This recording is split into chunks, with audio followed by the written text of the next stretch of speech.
Hi guys, good morning.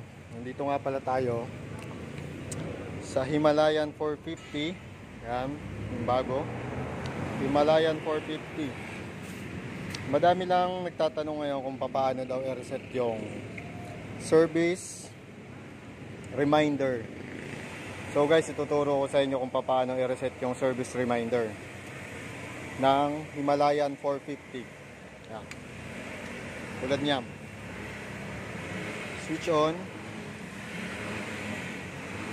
Hanapin natin yung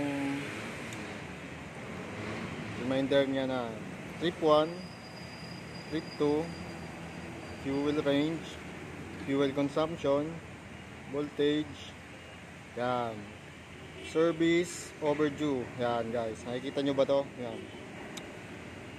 Ngayon, i-reset natin yan. Tuturo ko sa inyo kung paano matanggal yan. So ngayon, naka-side stand ang ating motor. Kailangan nating i-center stand yan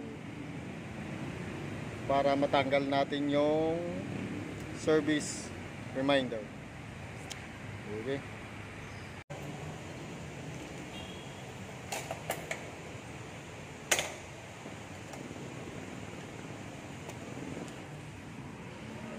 Yan, bali naka-center stand na guys. Kailangan kasi nating center stand dyan para matanggal natin yung service reminder.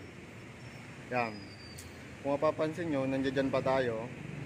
Ang kailangan natin gawin guys, yan, kung mapapansin nyo, di bali naka-neutral siya. Ipapasok natin siya na hanggang 6 gear. Yan. Second gear, third gear, fourth gear, 5th gear, 6th gear.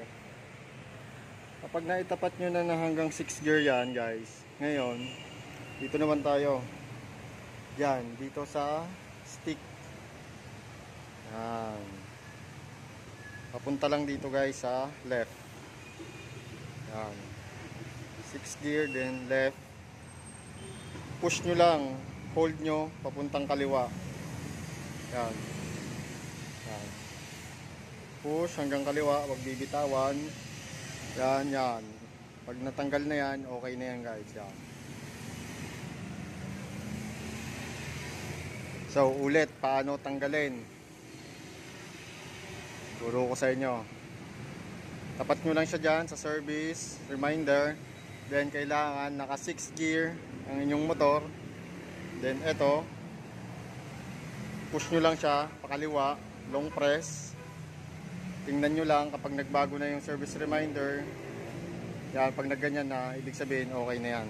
So, sa may mga tanong po, comment lang kayo kung may gusto pa kayong malaman na iba. Salamat po.